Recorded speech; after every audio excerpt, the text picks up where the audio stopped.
11 horas e 8 minutos, 11 horas e 8 minutos, você está na Rádio Web Veneza Capital, a rádio da Veneza Brasileira, e eu estou na ponta da linha com o nosso amigo André Vieira, lá direto da Rússia. André, você está me ouvindo bem aí, André? Bom dia. Bom dia, não, boa tarde, né? Bom dia, Walter. Bom dia a todos os ouvintes da Rádio Veneza Capital. É uma satisfação estar falando bem com você e eu lhe escuto bem. Isso. O som está chegando bom para você aí? Tá dando para ouvir bem?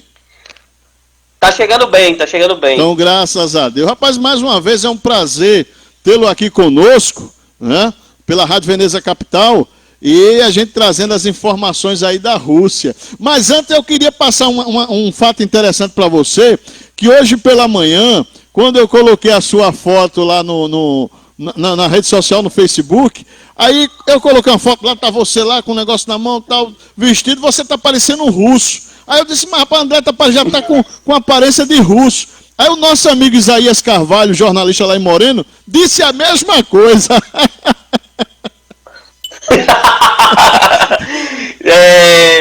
Não, isso é por conta da roupa que a gente muda pela questão do contexto do tempo, né? Mas a minha essência e meu trejeito e por onde quer que eu vá, eu vou falar sempre que sou morenense. Eu disse, mas aí você tá com o mesmo pensamento que eu. Eu andei pra André e disse, André já tá parecendo um russo. Aí Isaías disse a mesma coisa na rede social, tá vendo? André, muito bom dia e boa tarde. Aí já são 17 horas, né, André? São 17 horas e 10 minutos, Walter. Certo. Agora, André, me diga uma coisa, como é que está essa situação da Covid-19 aí na Rússia, essa história de uma segunda onda que a Europa já está começando a ficar preocupada. Como é que está a situação aí na Rússia, André? Então, Walter, a gente, assim como a Europa, já está enfrentando realmente a segunda onda, e a segunda onda até está sendo bem pior do que a primeira onda. No entanto, né, como o governo já tem todo o suporte que foi preparado desde a primeira onda, o governo já tem todo o aparato necessário para conseguir conter e conseguir não superlotar a estrutura de saúde que tem aqui dentro do país. No entanto, a gente já vê a retomada de algumas medidas restritivas que já haviam desde a época da primeira onda. A principal delas foi justamente a volta do uso obrigatório de máscaras em locais públicos, e a segunda também foi o fechamento de cafés, bares e restaurantes depois das 23 horas até 6 da manhã. Ou seja, todos os clubes, casas noturnas que tinham sido liberados no funcionamento desde o mês de junho já tiveram que retomar o fechamento delas justamente pelo crescimento da segunda onda. Certo, mas aí no caso da Rússia, eles não decretaram ainda nenhum lockdown emergencial não, né? Não foi declarado nenhum tipo de lockdown, justamente pelo fato de a primeira onda ter deixado marcas muito significativas no que diz respeito à economia do país. Então, o posicionamento do governo foi permitir com que as coisas funcionem, as pessoas possam frequentar o trabalho de maneira normal, no entanto, respeitando normas e protocolos sanitários. Certo. No caso das normas aí, eles assim, têm uma fiscalização muito rígida, ou mais rígida do que aqui no Brasil, André? Sim, Walter. Por exemplo, na faculdade onde eu estudo, né, a entrada no prédio da universidade só é permitida quando você usa máscara ou faz o uso de luvas também. E caso você não esteja usando as luvas, é necessário fazer a desinfecção das mãos e a medição da temperatura. Em alguns lugares também existe o uso de termômetros, em que se você resiste a uma temperatura superior a 37 graus, você não tem sua entrada permitida. E no caso do transporte, como é que eles estão se virando agora, já nessa questão com o transporte público? Com o transporte público, né, na primeira onda, foi impedido, né, foi interrompido o sistema de transporte público aqui da cidade. No entanto, agora, nessa segunda onda, o que o governo implementou foi justamente o seguinte: foi o uso obrigatório de equipamentos de proteção individual, e nos ônibus é permitida somente a entrada com as máscaras, e aquele que não respeita essa regra, ele já não tem a sua entrada no ônibus permitida. E caso ele venha ser pego por algum agente do governo, sem o uso dessa máscara ou seu equipamento de proteção individual, ele recebe uma multa. Agora, como é que, já que você está aí, porque na verdade a Rússia, ela está dentro do continente asiático, né? E a questão da Europa aí, que está mais próxima aí, como é que estão vindo aí essas notícias da Europa, que já está preocupado com essa segunda onda? Inclusive agora pela manhã eu li aqui que a Alemanha já está tomando providências de um lockdown que vai começar segunda-feira, a França também, a Itália já está preocupada com 24 mil infectados em um só dia. Aqui no Brasil, de ontem para hoje, foi 28 mil e a turma não está nem aí praticamente, está dizendo que está tudo normal. Como é que está essa questão aí que está chegando essas notícias da Europa? Como é que a Rússia está absorvendo essas notícias? Vem sido absorvido com muita tranquilidade, né? O momento agora das autoridades é instruir as pessoas a seguirem realmente todos os protocolos de segurança, de higiene e os protocolos sanitários, justamente para evitar com que o número de infecções também venha aumentar. Aqui na Rússia hoje foi registrado o recorde diário no registro do número de novos casos. Hoje aqui a gente registrou 17.700 novos casos. E no dia de ontem foram registradas 346 mortes. Então, no caso, nesses últimos 2 dias foi estabelecido um novo recorde, tanto de mortes quanto no registro de novos casos. Mas o pensamento do governo segue justamente o mesmo, a fim de evitar que a gente venha a ter um lockdown novamente. Então o negócio, a questão da Rússia é manter o padrão de seguir as orientações de recomendações, de distanciamento, de uso de máscara, essas coisas, mas não lockdown no fechamento de serviços essenciais, não é isso? Exatamente. É justamente essa linha que o governo vem seguindo, a fim de evitar com que tenha assim, um novo colapso, não só no sistema de saúde, mas também um colapso também no sistema econômico do país. No caso da vacina russa, a Sputnik V, ela foi enviada para a OMS para pré-qualificação. A Rússia está solicitando uma rapidez, no caso da OMS, para isso. Como é que está essa questão aí da vacina russa já agora? Porque lá, quando a gente conversou lá, eles já tinham aquela questão de começar a vacinar e tal. Mas como é que está hoje essa situação da vacina Sputnik V? Então, em relação à vacina, Walter, o que a gente tem conhecimento agora é que no início do próximo mês agora, do mês de novembro, a gente já vai ter um relatório final sobre a terceira fase da vacina. A terceira fase da vacina consistiu na aplicação da vacina em 40 mil voluntários, e a partir desse relatório que a OMS exigiu que a Rússia formulasse, que vai se ter uma noção de que se essa vacina vai poder ser comercializada ou não. A expectativa é muito boa e já se informa que alguns membros do governo disseram que as respostas foram satisfatórias. No entanto, a gente ainda não tem esse relatório pronto, então não há como dizer ainda um dado concreto sobre isso. Agora, há uma segunda vacina que está sendo produzida na Rússia, a Epivac Corona. O que é que eles estão pensando a respeito dessa segunda vacina? Qual seria a diferença entre um e outro? São laboratórios diferentes? O que é que o governo está falando a respeito dessa segunda vacina? Inclusive, chegou essa notícia aqui para a gente na nossa redação.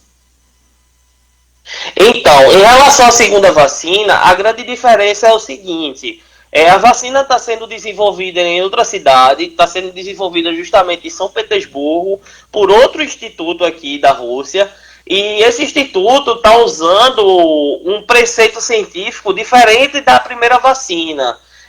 Ainda não foi revelado no relatório da primeira fase da vacina o que foi implementado de diferente em relação da primeira e segunda vacina.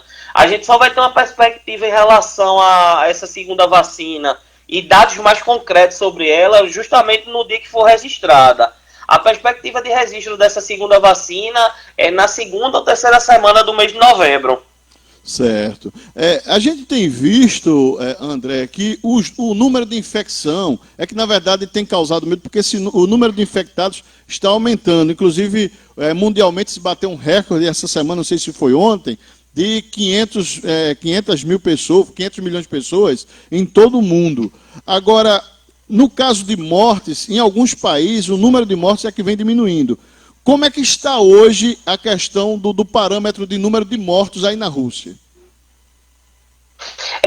Então, Walter, em relação ao número de mortes, foi observado um aumento nessas últimas semanas, com um aumento também na curva do número de casos novos registrados desde o último mês. O governo vem observando isso com muita cautela e vem tentando também implementar medidas para tentar reduzir essa mortalidade. Medidas essas que são justamente o isolamento dos grupos de risco, né? Aquelas pessoas idosas que possuem comorbidades, ou seja, que são aquelas doenças pré-existentes, pessoas obesas e todas aquelas pessoas que fazem parte do grupo de risco, no resumo. Então o governo vem justamente tentando isolar essas pessoas e permitindo que a população que não tem esse tipo de problema, não tem nenhum tipo de comorbidade, ela sim possa ir ao trabalho, mas o governo vem observando com bastante atenção justamente isso, a fim de evitar com que o número de mortes venha aumentar. Você me falou nesse centro, na questão lá da universidade, onde você frequenta, tem tido todos esses cuidados. Agora, como é que estão, no caso das escolas aí, que não são universitárias, são cursos de ensino médio, infantil, como é que está a situação da educação aí? As escolas estão funcionando normalmente, obedecendo a algumas regras, e que regras são essas? Então, Walter, nessa segunda onda de contaminação aqui do coronavírus, o governo central, através da pessoa do presidente, ele delegou os poderes de gestão da pandemia, da epidemia, justamente para os estados aqui da Rússia. Ou seja, cada estado tem a sua autonomia em estabelecer regras mais rígidas ou regras mais brandas para o isolamento social ou até possível um lockdown. Por exemplo, em Moscou as escolas hoje não funcionam. No entanto, em outras localidades do país, como na minha, que eu vivo aqui no sul da Rússia, no Cáucaso da Rússia, as escolas e universidades vêm funcionando normalmente. Então, cada ente federativo vem tendo sua autonomia no que diz respeito às ações sobre o combate ao coronavírus. Mas esse normalmente que você fala, eles colocam distanciamento ou todo mundo na sala, como já era antes da pandemia? Foi dividido, no caso, os grupos que estudam juntos em grupos menores, justamente para evitar o contato maior entre as pessoas e justamente manter o isolamento entre as pessoas. Então, por exemplo, hoje os auditórios, por exemplo, receberam purificadores de ar, as pessoas hoje já estudam em auditórios maiores, as aulas teóricas, que, por exemplo, concentram um grande número de estudantes, concentram cerca de 60, 70 estudantes, essas aulas passaram a ser dadas à distância. Então, a gente hoje só tem as aulas práticas na universidade, que são as aulas que nós necessitamos, justamente a fim de evitar essa concentração de pessoas e preservar, assim, o distanciamento social. Certo. Agora, as notícias, elas hoje, como estão interligadas por redes sociais, por internet, assim como chegam notícias daí para cá e daqui para lá, como é que os jornais, a imprensa hoje, nessa segunda onda, está vendo a forma como o Brasil está se portando diante de uma possível segunda onda que também vai atingir aqui o Brasil, assim como já está atingindo a Europa? O que as autoridades da Europa, da Rússia, tentam advertir o Brasil é justamente isso, né? Que não se relaxem as medidas de isolamento social, de prevenção e de respeito a protocolos de higiene e sanitários. É justamente por isso, a fim de evitar o que está se observando aqui na Europa, cada dia mais os países observando um recorde no registro do número de novos casos.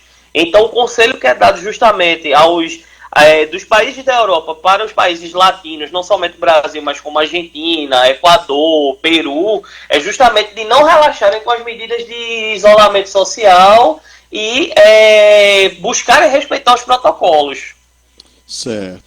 Você como uma pessoa agora você como uma pessoa de bom conhecimento, sempre está se informando cada vez mais, Você sabe que aqui o Brasil hoje está vivendo um período eleitoral, que são as eleições municipais, né? Tanto para executivo como legislativo.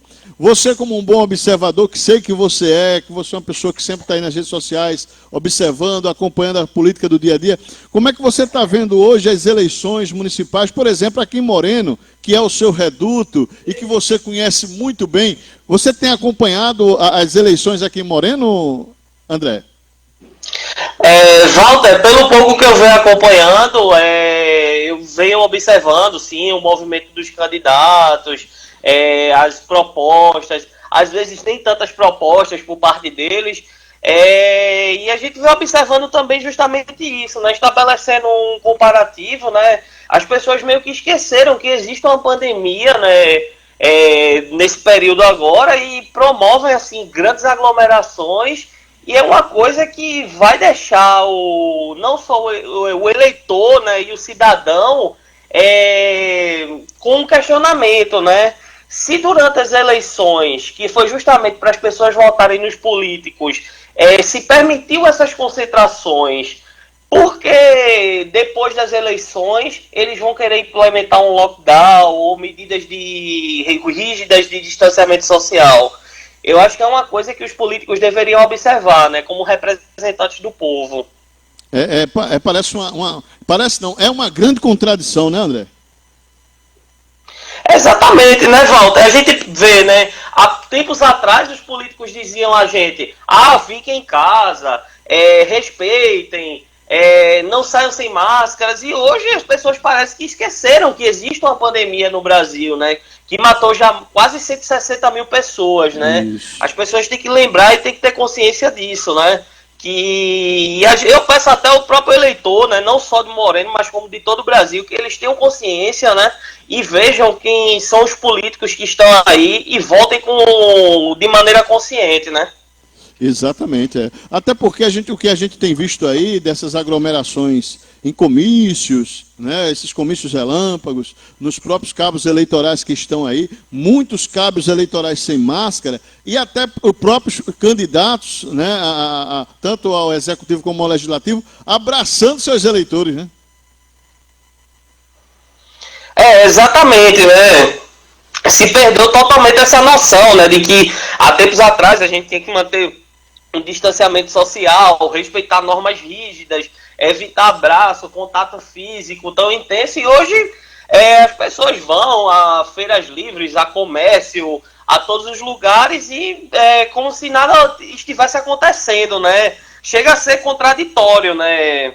Chega a ser até hilário ver essa movimentação, e desculpe até a palavra, Walter, é a hipocrisia de alguns deles, né? Com certeza, exatamente. Concordo, assino embaixo e concordo em gênero, número e grau, como a gente sempre fala aqui. Agora me diga uma coisa, você que é uma pessoa que sempre participou assim, ativamente dos movimentos aqui em Moreno, sempre quando você estava aqui, você se surpreendeu com o número de candidatos a prefeito em Moreno? Porque eu não sei, pelo menos eu tenho 48 anos de idade, sou mais velho que você, eu nunca presenciei na minha vida tantos candidatos a prefeito em Moreno. Você se surpreendeu quando viu esse número aí, André, para uma cidade tão pequena como Moreno? Sim, Walter, me surpreendi e até assim, me causou uma surpresa, né? Se Moreno é uma cidade que tem tantos problemas, uma cidade que muitos dizem que não tem solução, qual é a finalidade que tem esses políticos, qual é o desejo deles que eles têm ao assumir uma prefeitura de Moreno tão defasada, tão problemática, né? Eu acho que a gente tem que observar justamente quais são as propostas que esses políticos têm para a nossa cidade, né? Quais são os projetos que eles têm em relação ao coletivo, né? Não projetos que pensem em si mesmo ou na sua família, né? A gente tem que observar muito isso justamente para votar de maneira consciente e mudar o panorama, né? Eu acho que Moreno necessita disso, né? Um choque de realidade, uma nova forma de se observar e de se pensar a cidade, né? Moreno necessita ser pensada para o futuro. Moreno necessita ser enxergada, não o Moreno dos anos 90, e sim o Moreno dos anos 20, dos anos 30, entendeu? O Moreno para o futuro, que a gente tem uma educação boa, uma saúde de qualidade, uma segurança, que dê uma perspectiva para os nossos jovens. Eu acho que é isso que a gente tem que mudar, tem que pensar na nossa juventude, tem que pensar nos idosos, tem que pensar na nossa saúde, na atenção básica, na nossa segurança, na assistência social para as pessoas que mais necessitam. Afinal, Moreno é uma cidade que não tem um patamar financeiro tão grande, né? Então isso aí a gente tem que pensar também. Quais são as formas que a gente pode de gerar emprego, de evitar com que o êxodo das pessoas da nossa cidade. Positivo, André, positivo. E só para você ter uma ideia também, 220, mais de 220 candidatos a vereadores para 11 vagas, viu? Exatamente, né? Chega a ser até estarrecedor, né? Ver tantos candidatos, né? Eu penso até no seguinte, né? Eu acho que se hoje fizerem uma prova ou alguma avaliação dos candidatos que estão aí, eu acho que nem 20 ou 30% deles sabem qual é realmente a função de um vereador. Porque muitos deles pensam que a função do vereador é fazer coisas que o executivo faz. Eu acho que essas funções têm que ser muito bem divididas e que o vereador, ele não é aquela pessoa assistencialista. Ela tem que sim fiscalizar o poder público, o poder executivo municipal e cobrar ações por parte da prefeitura, né? Eu acho que é justamente isso que faz com que as coisas sigam adiante, né? Mas enquanto as pessoas confundirem essa questão do que um vereador faz, vai ser muito complicado. Exatamente, André. André, meu amigo, foi muito bom conversar com você nesta manhã e tarde aí na Rússia. Agora quem está nos ouvindo lá é Dona Lídia e seu Jairo, lá no Mercado Público, né? Eles estavam atentos. Quando eu disse que ia conversar com você hoje, ia ter um bate-papo, ela disse, vou estar ligado, e estão lá ligados com a gente. Aproveita e manda seu abraço aí para a mamãe, né? Tá bom, Walter. Então, eu gostaria de mandar um abraço para minha mãe, a meu pai, que são minhas inspirações, são as pessoas aqui com as quais eu luto cada dia, né, para poder realizar meus objetivos, e são eles que justamente também me dão essa força todo dia de seguir. E eu gostaria também de mandar um abraço para todos os comerciantes também do nosso mercado público de Moreno, que estão aí nos ouvindo. Com certeza, com certeza. André, mais uma vez, muito obrigado aí, né, por essa palhinha aí, por esse bate-papo, de você trazer as informações. Qualquer novidade que tiver aí, você já disse a você, as portas estão abertas, o nosso WhatsApp está aí para você entrar em contato com a gente. Você sabe que aqui também é a sua casa. Uhum. Muito obrigado, Walter. É um prazer todo meu de falar com você. É sempre um prazer estar falando não só com você, mas como todos os ouvintes da Veneza Capital. E é sempre um orgulho estar falando para você e para toda a nossa população. Tá certo, André. Um abraço para você e muito sucesso aí na Rússia. E se cuide, viu? Se cuide por causa dessa segunda onda. Tá bom, Walter.